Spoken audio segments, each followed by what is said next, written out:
Son günlər sosial şəbəkələrdə Dövlət Sosial Müdafiə Fondu və MyGov.az platformasının adından 2026-cı ildə müxtəlif məbləğlərdə ünvanlı dövlət sosial yardımının veriləcəyi ilə bağlı məlumatlar yayılır. Paylaşımlarda müxtəlif şəxslərin və ya vasitəçilərin bu yardımların əldə olunmasına kömək göstərdiyi iddia edilir.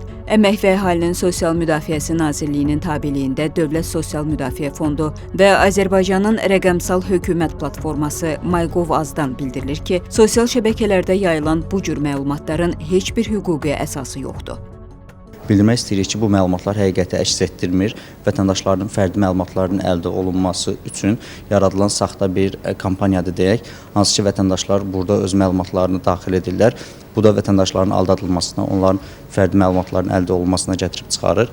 Vətəndaşları bu cür saxta linklərdən, keçidlərdən istifadə etməməyə çağırırıq. Bildirmək istəyirik ki, MyGov platforması rəqəmsal hökumət platformasıdır. Vətəndaşlar MyGov üzərindən rəqəmsal xidmətlərə müraciət edə, öz məlumatlarını paylaşa və digər tərəflərlə bölüşə bilərlər. Həmçinin MyGov üzərindən digər dövlət qurumlarına rəsmi müraciət edə bilərlər. MyGov üzərindən vətəndaşlar bildirişlər qəbul edə bilir, dövlətlə kommunikasiyaya keçə bilirlər. Ona görə də bu kimi məlumatlara aldanmamağı, yalnız MyGov-un rəsmi sosial media hesablarından paylaşılan məlumatlara istinad etməyi tövsiyə edirik. Dələduzluq yolu ilə insanları aldadaraq vəsaitlərini ələ keçirmək məqsədi daşıyan səhifələrdən vətəndaşları uzaq olmağa çağırırıq. İstifadəçiyə sosial yardım əldə etmək üçün ərizə ilə qeydiyyatdan keçmək təklif olunur.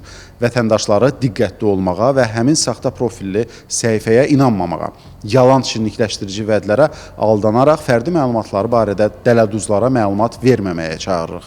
Bir daha vətəndaşların diqqətinə çatdırırıq ki, aztəminatlı ailələrə ünvanlı yardım həmin ailələrin təmsilçiləri tərəfindən elektron qaydada edilmiş müraciət əsasında təyin olunur.